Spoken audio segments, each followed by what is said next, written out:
Саламатсыздар ма, құрметті студенттер? Бүгінгі лекция тақырыбымыз титриметриялық талдау. Лекцияда қарастыратын сұрақтар: титриметриялық талдаудың мәні, титриметриялық талдау әдістерінің классификациясы және титриметриялық анализ нәтижелерін есептеу. Титриметриялық әдіс анықтайтын затпен реакцияласуға жұмсалатын реактивтің мөлшерін дәл өлшеуге негізделген. Көбіне реактивтің мөлшерін табу үшін концентрациясы белгілі ерітіндінің әрекеттесуге кеткен көлемін анықтайды. Сондықтан бұл әдіс көлемдік анализ деп те аталады. Титриметриялық талдауда титрленген ерітінділер қолданылады. Концентрациясы өте дәл анықталатын ерітінділерді титрленген қалыпты ерітінділер, жұмыс ерітіндісі немесе титранттар деп аталады. Ерітіндінің 1 куб сантиметріндегі немесе 1 миллилитріндегі еріген зат массасын титр дейді. Стандартты ерітінділерді дайындау. Стандартты немесе титрленген ерітінділерді дайындаудың бірнеше жолы бар. Бірінші, алғашқы стандартты заттың дәл массасын аналитикалық таразыда өлшеп, оны өлшеуіш колбада еріту. Оны стандарттық заттар нефиксионал әдісімен жүзеге асырады. Еріген заттың массасы мен алынған ерітіндінің көлемі белгілі болса, бұл ерітіндінің титрін табу қиын емес. Көріп тұрған алдарыңыздағы теңдеу бойынша Т тең болады М бөлінген В. Дәл массасын өлшеуге мынадай шарттарға жауап беретін заттар пайдаланады. Зат химиялық таза болу керек. Бөгде қоспалардың мөлшері 0,105, 0,1 аспау керек. Заттың құрамы белгілі химиялық формулаға сәйкес болу керек.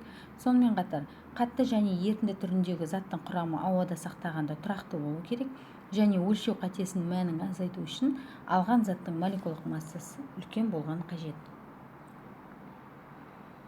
Алдарыңызда көріп тұрғандай стандартты ерітінділерді дайындау көрсетілген. 1 дегеніміз өлшеуіш колба, 2 шұңғыма немесе воронка дейміз, 3 өлшеммен бөкс, 4 дистилденген сумен жуғыш және 5 тамызғыш пипетка.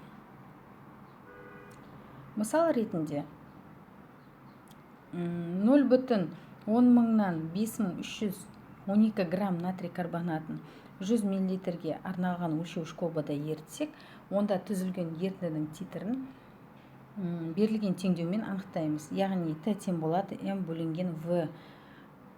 Нәтижесінде 0,005312 грамм миллилитр ерітіндісі алынады. Стандартты ерітінділер. Тәжірибеде стандартты ерітінділер дайындауға көбіне фиксионалдар пайдаланады. Фиксионал дәнекерленген шыны ампулаға салынған 1 миллилитр белгілі концентрациялы 0,1 малярлы ерітінді дайындауға сәйкес дәл өлшенген зат болып келеді. Фиксионалда пайдаланатын ерітінді дайындау үшін ампуланың ішіндегі затты толығымен 1 литр өлшем колбасында ерітеді.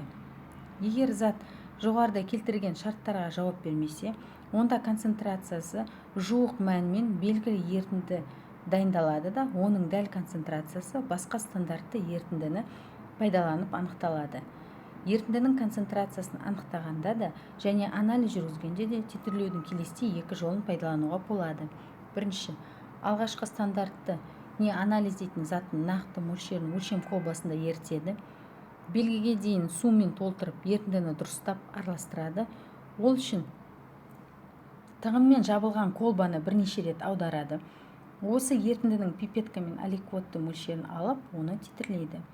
Екінші, алғашқы стандартты не зерттелетін заттың массасы бір-біріне жуық жеке нақты мөлшерлерін алады. Әрқайсысын суда ерітіп, алынған ерітінділерді титрлейді. Бұл әдіс жеке нақты мөлшерлер әдісі деп аталады. Титриметриялық әдісте кез келген химиялық реакциялар пайдалана бермейді. Титриметрияда пайдаланатын реакциялар белгілі шарттарға жауап берулері керек. Бірінші, реакция аяғына дейін жүру керек. Анализдің нәтижесі дұрыс болу үшін титранттың эквивалентті мөлшері қосылғанда реакцияның толық жүруі мәні 99,9%-дан кем болмау керек.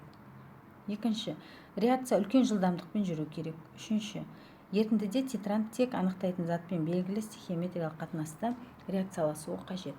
Төртінші, реакцияның аяқталғанын, яғни эквивалентті нүктені анықтайтын мүмкіншілік болу керек. Талдайтын заттың толық реакцияға түскен, яғни титрлеу біткен мезетін эквиваленттік немесе стихиометриялық нүкте деп атайды. Титрлеу үшін концентрациясы белгілі ерітіндіні өлшеуге құяды және оның деңгейін нөлге келтіреді. Титрлейтін ерітіндіні жұмысшы немесе титрант ерітіндісі деп атайды. Концентрациясы анықталатын ерітіндінің дәл көлемін тамшы орынмен өлшеп алады да оны конустық қолбаға құяды. Егер титрлеу нүктесі индикатор бойынша анықталатын болса, қолбаға 2-3 тамшы индикатор қосады. Титрлеуді қағаздың ақ беті фонында жүргізеді.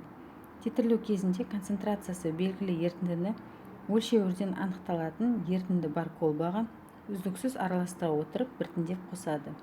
Титрлеудің аяқталған индикатор түсінің өзгеруімен анықтайды. Титриметриялық талдау әдістерінің классификациясы. Титриметриялық анализ әдістерін анализде пайдаланатын химиялық реакциялардың түріне қарай бөледі.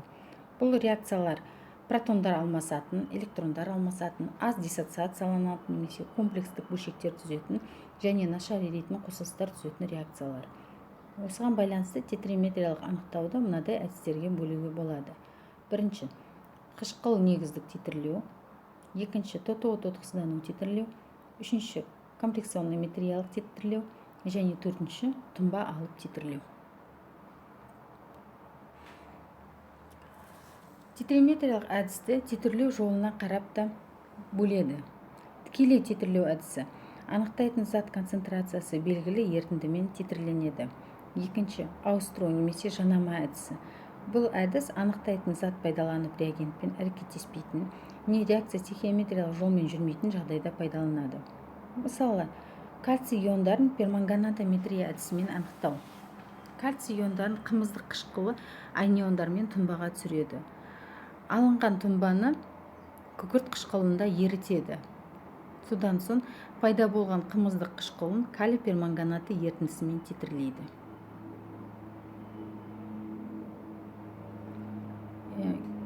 Келесі әдіс кері титрлеу әдісі. Анализдейтін ерітіндіге артық мөлшерде алынған титраттың белгілі көлемін құяды, яғни анықтайтын компонентпен реакция толық жүргеннен кейін ерітіндіде титранттың бос мөлшері қалады. Реакцияласпай қалған титранттың мөлшерін концентрациясы белгілі басқа ерітіндісімен титрлейді.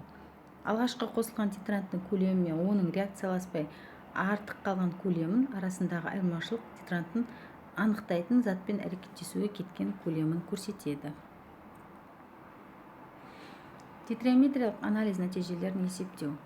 Жалпы титриметриялық талдау есептеулерінде көбіне ерітінділер концентрациясының мынадай түрлерін пайдаланады. Еріген заттың массалық үлесі, яғни проценттік концентрация, малярлық концентрация, эквиваленттік малярлық концентрациясы, немесе нормальдық концентрация дейміз, және титр. Химиялық таза, сақтағанда тұрақты болып келетін заттарды бастапқы заттар деп атайды. Ал олардың титрленген ерітінділерін даярланған дейді. Осындай заттарды титрленген ерітінділер арқылы басқа ерітінділердің титрін анықтауға болады. Титриметриялық анализ нәтижелерін есептеу. Ерітіндінің титрі. Ерітіндінің 1 куб сантиметріндегі немесе 1 миллилитріндегі еріген заттың массасы. Титрдің өлшем бірлігі грамм бөлінген миллилитр. Титр жоғарыда айтылып кеткен формула бойынша есептеуге болады. Т тең болады М бөлінген В.